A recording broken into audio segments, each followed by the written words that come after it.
तो Yashvi chemistry classes में आप लोगों का पुनः स्वागत है। हम आज आप लोगों के लिए एल्किल हैलाइड का तीसरा लेक्चर लेकर आए हैं। आज के लेक्चर में एल्किल हैलाइड की बनाने की विधियां पर हम चर्चा करेंगे। कुछ विधि पर आज चर्चा होगा, कुछ विधि पर फिर अगले लेक्चर में होगा। आज हम एक विधि का तो कंफर्म चर्चा कर देंगे, जिसमें एल्किल हैलाइड का प्रिपरेशन जो होता है हाइड्रोजनीकरण द्वारा जो होता है। वैसे एल्किल हैलाइड को हम कितने विधियों से बना सकते हैं, तो इसके पहले वाले लेक्चर में, लेक्चर नंबर 2 में हमने बताया था कि कितने विधि से बनाया जा सकता है। तो फिर से एक बार देख लें कौन कौन सा विधि है।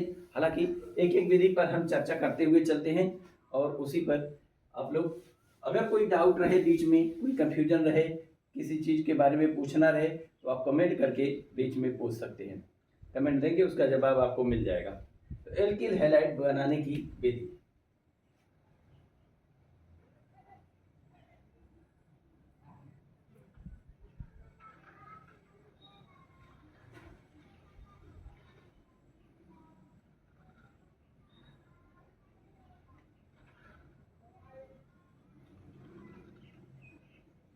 एल्किल हैलाइड बनाने की सामान्य विधियाँ, general method for the preparation of alkyl halide. इसमें जो पहला विधि है वो आता है एल्केनों के हाइड्रोजनीकरण द्वारा।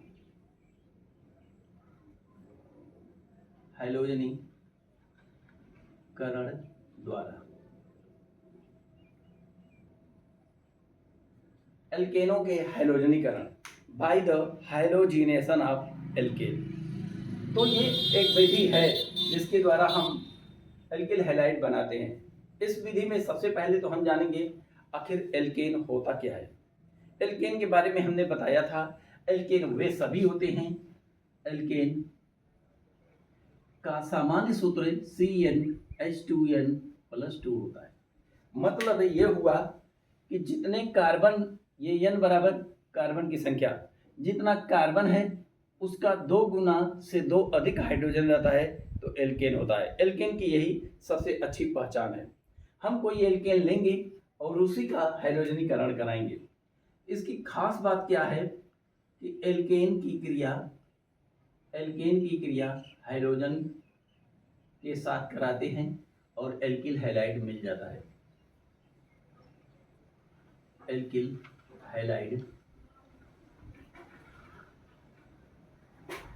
हैलाइड बनता है। एल्केन की अभिक्रिया हाइड्रोजन के साथ कराते हैं तो एल्किल हैलाइड बनता है। हाँ, ये अभिक्रिया किस में होता है, कब होता है? तो ये अभिक्रिया होता है सूर्य के प्रकाश की उपस्थिति में। HNU सनलाइट के प्रेजेंस में होता है। या तो 200 से 400 डिग्री सेंटीग्रेड तक गर्म करें तो भी ये रिएक्शन हो जाता है। अच्छा, सूर्य के प्रकाश की जगह पर हम HNU लिखते हैं। क्यों HNU इसलिए लिखा जाता है, इसमें H जो है प्लांक नियतांक है और न्यू जो होती है प्रकाश की आवृत्ति होती है। न्यू जो होता है प्रकाश की आवृत्ति होती है।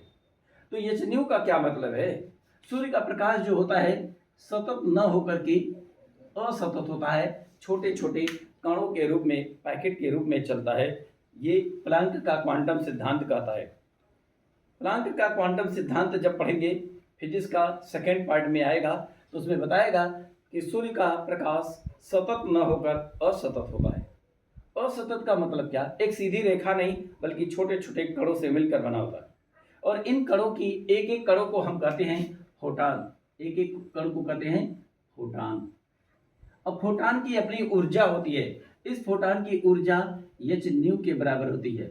H जो है प्लांक नियतांक है, क्योंकि प्लांक ने ये सिद्धांत दिया था। और न्यू जो होती है प्रकाश की आवृत्ति होती है। न्यू बढ़ाएंगे तो फोटान की ऊर्जा भी बढ़ जाती है, इसीलिए HNU लिख देते हैं। सूर्य के प्रकाश की जगह पर हम HNU लिख देते हैं। तो ये रिएक्शन सूर्य के प्रकाश की उपस्थिति में ही होता है, ये बात जानते रहेंगे। सूर्य के प्रकाश की उपस्थिति में होता है। अब होता क्या है, देखिए, एल्केन को हम कोई एक एल्केन लेते हैं। कोई एक एल्केन का मतलब हम CH4 ले लेते हैं, सबसे सिंपल एल्केन। इसमें कार्बन है एक, एक का 2 गुना करेंगे 2 और 2 अधिक करेंगे तो 2 2 4 CH4। इसका मतलब है ये एल्केन है, उसके सूत्र से मैच कर रहा है। इस एल्काइन का हम किसी हैलोजन से क्रिया करा दे, हैलोजन क्या होता है, X होता है, इसे X2 लिख सकते हैं। X2 की जगह पर क्या हो सकता है, Cl2 हो सकता है, Br2 हो सकता है, I2 हो सकता है, कुछ भी हो सकता है। ये हैलोजन होता है। F2 भी हो सकता है, फ्लोरीन भी हो सकता है, लेकिन फ्लोरीन से एल्केन के रिएक्शन कराने पर ये एक विस्फोटक अभिक्रिया होता है, इसलिए फ्लोरीनेशन नहीं कराते हैं, विस्फोटक अभिक्रिया होता है। एक बात सोच रहे होंगे कि आखिर Cl को Cl2 क्यों लिखा गया, Cl क्यों नहीं लिखा गया। हम Cl भी तो लिख सकते थे, X को X2 क्यों लिखा गया, X नहीं लिखा गया। इसके पीछे की कुछ कहानी है। कहानी ये है कि Cl का मान लेते हैं परमाणु क्रमांक 17 होता है। इसके इलेक्ट्रॉन को बांटे तो पहले कोष में 2 इलेक्ट्रॉन, दूसरे में 8 और तीसरे में 7 इलेक्ट्रॉन आएगा, अर्थात बाहरी कोष में 7 इलेक्ट्रॉन हो गए। और कोई भी परमाणु तभी अस्थायी रहता है जब उनके बाहरी कोष में 8 इलेक्ट्रॉन रहता है, अर्थात ये क्लोरीन के बाहरी कोष में 7 इलेक्ट्रॉन होने के नाते ये परमाणु क्या है, अस्थायी है। तो ये अस्थायी होना चाहेगा। अस्थायी कब होगा, जब इसके बाहरी कोष में 8 इलेक्ट्रॉन हो जाएंगे तब। तो ये बाहरी कोष का हम इलेक्ट्रॉन दिखा दिए क्लोरीन का, ये अस्थायी है। एक और क्लोरीन अगर हम दिखाएं बाहरी कोष का इलेक्ट्रॉन तो ये भी अस्थायी है। दोनों अस्थायी कैसे होंगे, दोनों अगर साझा कर ले एक एक इलेक्ट्रॉन का तो इन दोनों के पास 8 इलेक्ट्रॉन हो जाएगा और ये बन जाएगा Cl2, इसीलिए हम X2, Cl2, Br2 और I2 लिखते हैं। अब इन दोनों को लेकर के सूर्य के प्रकाश में रख देते हैं, धूप में रख देते हैं, तो यहाँ से एक हाइड्रोजन आता है, एक हाइड्रोजन को हटा देता है और ये बन जाता है CH3 और यहाँ पर एक आ जाता है X। एक हाइड्रोजन बचता है और एक हाइड्रोजन यहाँ से निकलता है, वो मिल जाता है HX। इसे कहते हैं हाइड्रोजन हैलाइड और इसको कहते हैं CH3 को मेथिल और इसका नाम है halide, methyl halide. Methyl halide मतलब एल्किल हैलाइड बन जाता है। तो ये मेथिल हैलाइड हो गया और ये हाइड्रोजन हैलाइड हो गया। और ये क्या है, मेथेन है। मेथेन, मेथेन मतलब एल्केन, एल्केन। ये रिएक्शन हम ऐसे भी दिखा सकते थे, R को कहते हैं एल्किल और R के साथ एक H जोड़ देते हैं तो एल्केन हो जाता है। इसका रिएक्शन X2 से कराते हैं, X2 मतलब 2X ऐसे ऐसे, और ये सूर्य के प्रकाश में रख देते हैं तो होता क्या है, एक X एक H को लेकर हटता है और एक X इस R के पास चला जाता है तो ये X बन गया और यहाँ HX बन गया। इसका नाम होता है एल्किल और इसका नाम होता है हैलाइड। इस प्रकार एल्किल हैलाइड बन जाता है और इसे कहते हैं एल्केन। तो ये एल्केन के हाइड्रोजनीकरण अभिक्रिया द्वारा एल्किल हैलाइड का निर्माण होता है। अब इसमें थ्योरी कैसे लिखते हैं हम, सूर्य के प्रकाश की उपस्थिति में जब एल्केन की क्रिया हाइड्रोजन के साथ कराते हैं तो हमें एल्किल हैलाइड प्राप्त होता है और इसी अभिक्रिया को एल्केनों का हैलोजनीकरण कहते हैं, एल्केनों का हैलोजनीकरण कहते हैं। तो चलिए कुछ रिएक्शन को देख लिया जाए। CH4 प्लस Cl2 अगर रख दें तो ये क्या बन जाएगा, CH3 और ये बन जाएगा Cl प्लस HCl। अब देखिए ये सूर्य का प्रकाश यहाँ रहेगा, सनलाइट। जिस बर्तन में ये कराया जाता है, ये रिएक्शन दोनों जिस बर्तन में कराते हैं ये उत्पाद भी उसी में रहता है। अगर क्लोरीन की मात्रा ज़्यादा है, क्लोरीन की मात्रा ज़्यादा ले लिए हैं तो ये क्लोरीन अभी चुपचाप नहीं बैठेगा, इनका और रिएक्शन कर देगा। तो देखें CH3 Cl प्लस Cl2 क्यों जोड़ दिए फिर से एक बार, क्योंकि क्लोरीन हम अधिक मात्रा में लिए हैं तो ये क्लोरीन आएगा, एक और हाइड्रोजन को हटाएगा तो ये बन जाएगा CH2 और एक और हाइड्रोजन को हटाएगा, एक क्लोरीन और जुड़ जाएगा तो हो जाएगा Cl2 और यहाँ फिर से एक बार HCl निकल जाएगा। इसका नाम क्या है, मेथिल क्लोराइड और इसका नाम क्या है, मेथिलीन डाइक्लोराइड,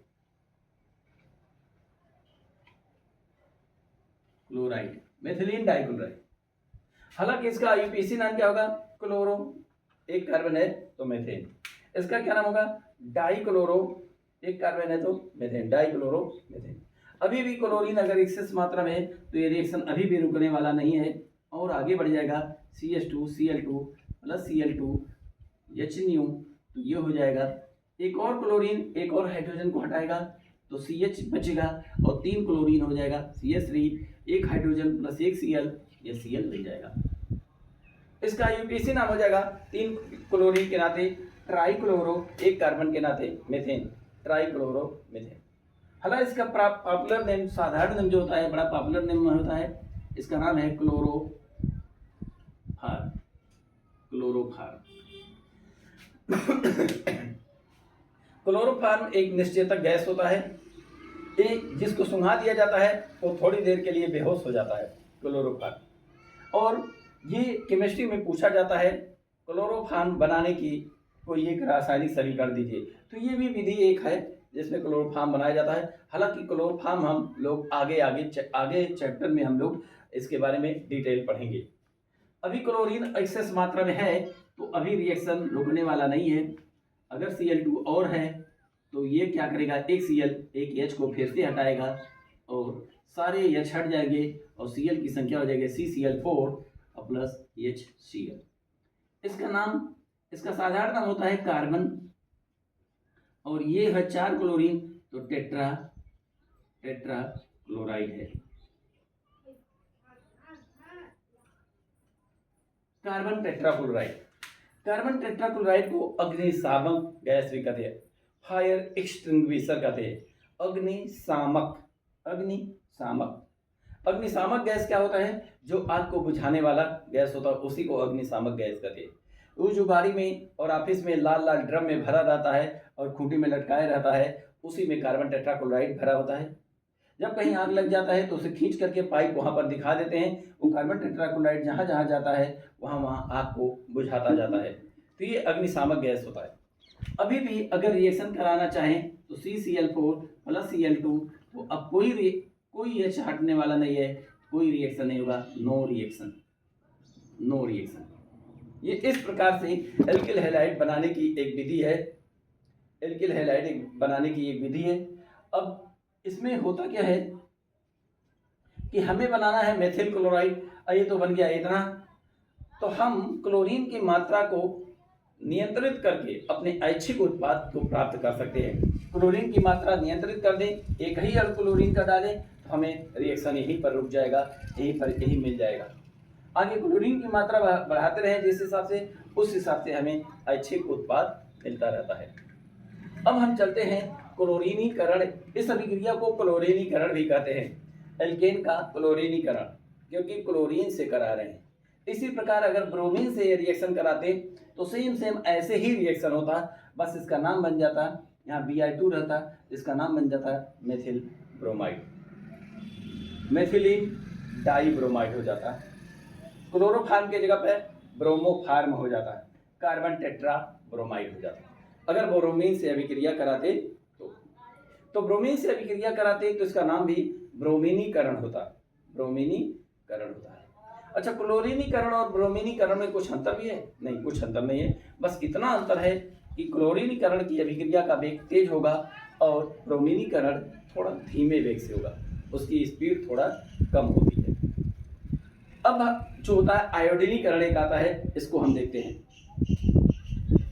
पहले इसे हम साफ कर लें, क्लीन कर लें बोर्ड को, उसके बाद तब जाके हम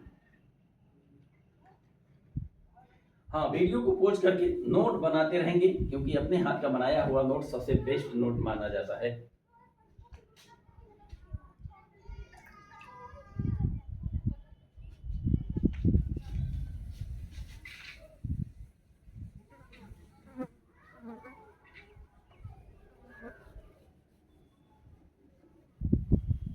अपने हाथ से अपने हैंड राइटिंग में नोट बनाइए, और जितना ही प्रैक्टिस करेंगे, जितना लिखने का प्रैक्टिस करेंगे, उतना ज़्यादा प्रिपेयर होगा, क्योंकि केमिस्ट्री जो बिना लिखे नहीं आता है, लिखना पड़ता है, बार बार रिएक्शन का प्रैक्टिस करना पड़ता है।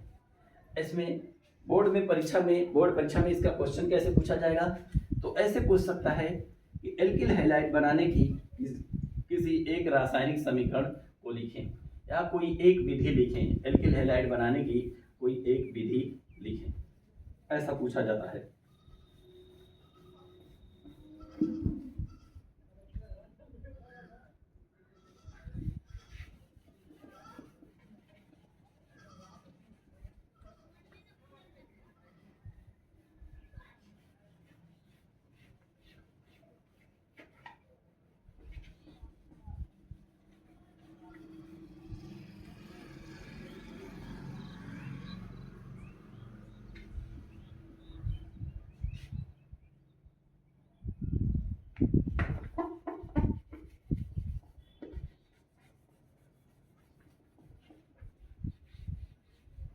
चलिए, बोर्ड साफ नहीं हो रहा है जल्दी, ज़्यादा बढ़िया, इस बोर्ड को रिप्लेस करना है। अभी हम देखते हैं ब्रोमीनीकरण क्या होता है।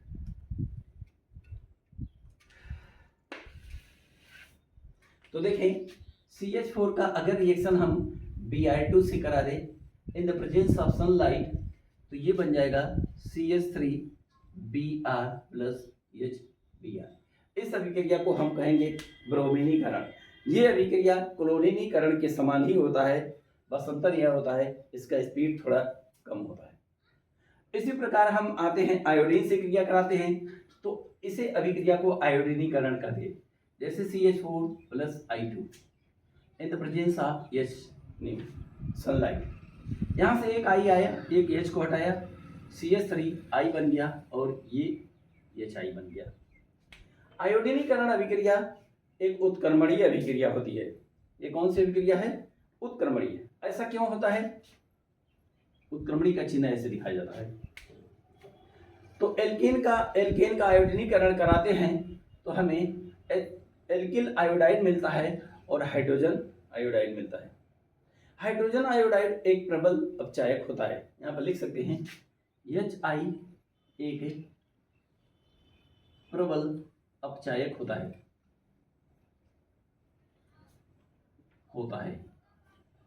ये अपचायक क्या होता है? अपचायक वे होते हैं जो दूसरे का अपचयन करा देते हैं और अपने ऑक्सीकृत होते हैं। अपचायक वो होता है जो दूसरे का अपचयन कराए और खुद ऑक्सीकृत हो। इसी प्रकार एक ऑक्सीकारक भी होता है। ऑक्सीकारक वो होता है जो दूसरे का ऑक्सीकरण करवाए, खुद अपचयित हो। इसी प्रकार यह HI क्या है? एक प्रबल अपचायक है। इसका मतलब ये दूसरे का अपचयन कराएगा, खुद ऑक्सीकृत होगा। ऑक्सीकृत होने का क्या मतलब होता है? जो परमाणु ऑक्सीजन को ग्रहण कर ले उसका ऑक्सीकरण होता है। अगर ऑक्सीजन को न ग्रहण करे तो दूसरा कोई तरीका, क्लोरीन या कोई निगेटिवली चार्ज एटम को अपने अंदर ला करके जोड़ दे तो उसका क्या हो जाएगा? ऑक्सीकरण हो जाएगा। और भी तरीका होता है, न कुछ ऑक्सीजन क्लोरीन जोड़े तो कम से कम इतना करे कि H+ को अपने अंदर से दे दे, H+ को, हाइड्रोजन को रिमूव कर दे, हाइड्रोजन हटा दे तो भी अपचयन हो जाता है, तो भी ऑक्सीकरण हो जाता है। हाइड्रोजन को हटाने वाला हटा दे तो भी ऑक्सीकरण हो जाएगा। तो ये प्रबल अपचायक है। प्रबल अपचायक होने का मतलब ये जल्दी से अपने ऑक्सीकृत होगा और दूसरे का अपचयन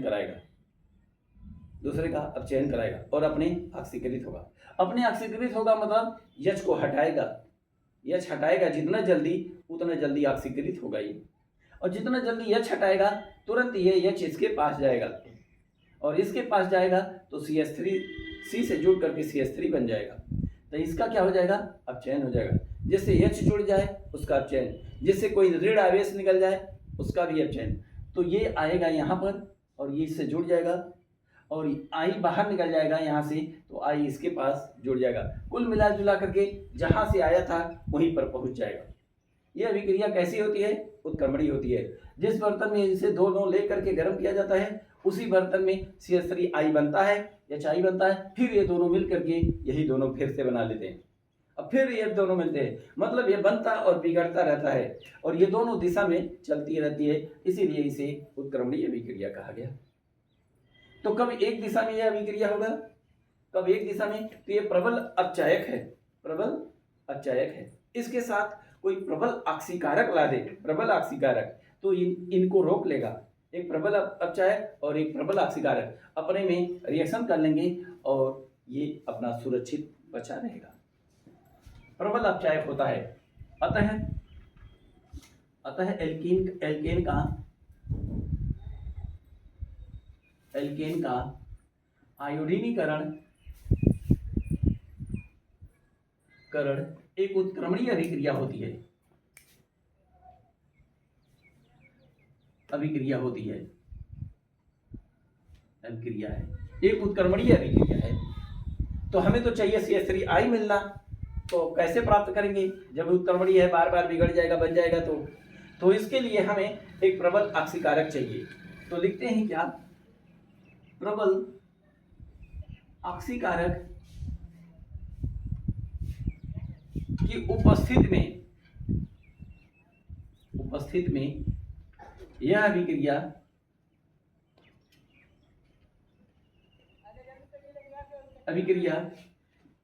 अनुत्क्रमणीय होती है,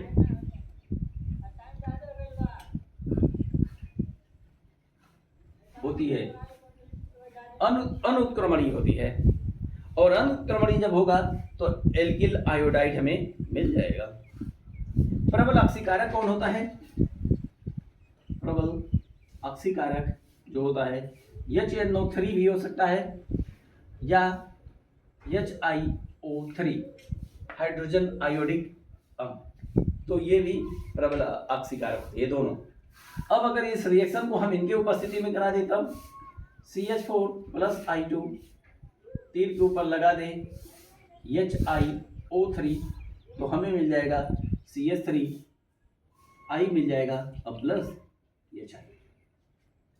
अब ये CH3I अपने आप बचा रहेगा, ये दोनों अपने में रिएक्शन कर लेंगे।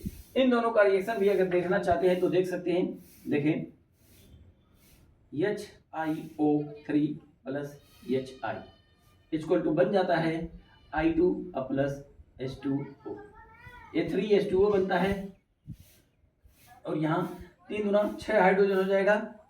यहाँ पर कितना हाइड्रोजन है, 5 और एक है, यहाँ पर 5 से मल्टीप्लाई कर दिया है, 5 हाइड्रोजन और 1 हाइड्रोजन, ये 5 1 6 हाइड्रोजन, 3 गुना 6 हाइड्रोजन। यहाँ पर O कितना है, 3, तो 3 O भी हो जाएगा, एक I यहाँ और एक I यहाँ, I2 हो जाएगा। इस प्रकार से ये दोनों आपस में रिएक्शन कर लेते हैं और सुरक्षित पड़ा रहता है CH3I। इस प्रकार के एल्किल आयोडाइड हम बना पाते हैं। तो ये रहा एल्केनों के हाइड्रोजनीकरण द्वारा एल्किल हैलाइड बनाने की विधियाँ। चलिए धन्यवाद, इसी पर हम अपना लेक्चर रोकते हैं। अगले दिन हम दूसरी विधि पर चर्चा करेंगे। लेकिन एक बात ध्यान दें कि आप सभी लोग जो है वीडियो को लाइक करें, सब्सक्राइब करें और बेल आइकन को जरूर प्रेस करें, क्योंकि आपके छोटे से मेहनत से ही हमारे मेहनत का मकसद जुड़ा हुआ है। आपका छोटा मेहनत, और हाँ, वीडियो को शेयर करें, अपने दोस्तों में बताएं। मैं विश्वास दिलाता हूं कि केमिस्ट्री में कोई ऐसा टॉपिक नहीं जो आपसे अछूता रहे और जो आपके समझ से परे रहे। इसकी क्रियाविधि भी हम चर्चा करेंगे। क्रियाविधि में क्या क्रियाविधि है, अगले लेक्चर में करेंगे, क्योंकि बोर्ड साफ होने में बड़ी दिक्कत हो रही है। चलिए धन्यवाद।